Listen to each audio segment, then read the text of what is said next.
নমস্কার, আমি স্নেহাশ্রী বলছি আর আপনারা এই মুহূর্তে দেখছেন বাস্তব নিউজ। দেখুন সেই এক্সক্লুসিভ খবর শুধুমাত্র বাস্তব নিউজের পর্দায়।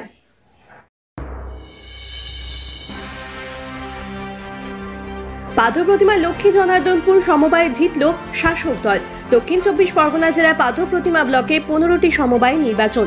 ইতিমধ্যেই বনশ্যামনগর, উপেন্দ্রনগর, ইন্দ্রপুর, লক্ষ্মীনারায়ণপুর, লক্ষ্মী জনার্দনপুর সমবায় ভোট শেষ হয়েছে।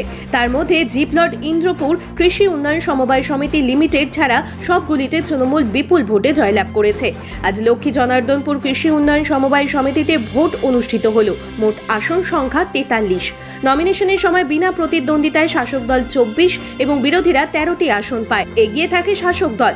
কেবল একটি মাত্র মৌজায় 6টি আসনের জন্য আজ 12 জন লড়াই করলেন। শেষ পর্যন্ত 6টি আসনে জিতল শাসক দল, অর্থাৎ সমবায় কমিটি পরিচালনার দায়িত্বে থাকবে তৃণমূল।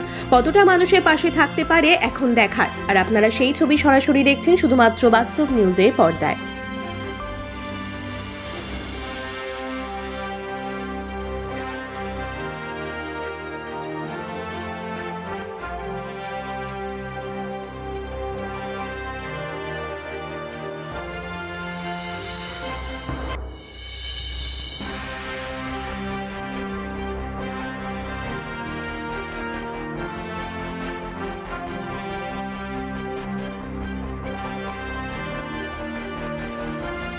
যে নির্বাচন সমবায় হলো, নির্বাচনে কি আশাতীত ফল করলেন? আশাতীত ফল তো তৃণমূল কংগ্রেস করেছে এবং এটা আমরা জানি যে লক্ষ্মী জনার্দনপুর অঞ্চল তৃণমূল কংগ্রেস ভোট থাকবে। কিন্তু আমরা চেষ্টা করেছিলাম যে সমস্ত জায়গায় যাতে সমবায় অর্থ না নষ্ট হয়, আমরা ভোট করতে চেয়েছিলাম না। আমরা প্রত্যেকটা জায়গা চেয়েছিলাম যেটা আপোষে করার জন্য, কারণ ভোট করা মানে এখানে সমবায়ের অর্থ ধ্বংস মানে আমাদের অর্থই ধ্বংস। কিন্তু সেখানে সিলেকশনের কথা বলেছিলাম, কিন্তু এই বুথটা আমরা অনেকবার চেষ্টা করেছিলাম কিন্তু কোনো মতে রাজি হয়নি। এরা চেয়েছে ইলেকশন হলো, রেজাল্ট হলো, তৃণমূল এখানে 6 পেয়ে গেল।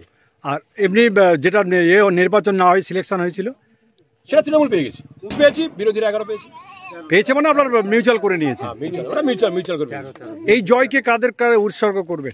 এই জয় জনগণের জয়, এই জয় সদস্যদের জয় এবং এই জয় আগামী দিনে 26-এ বিধানসভা ভোটের জয়।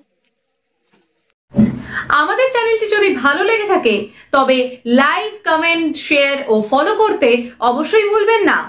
ধন্যবাদ।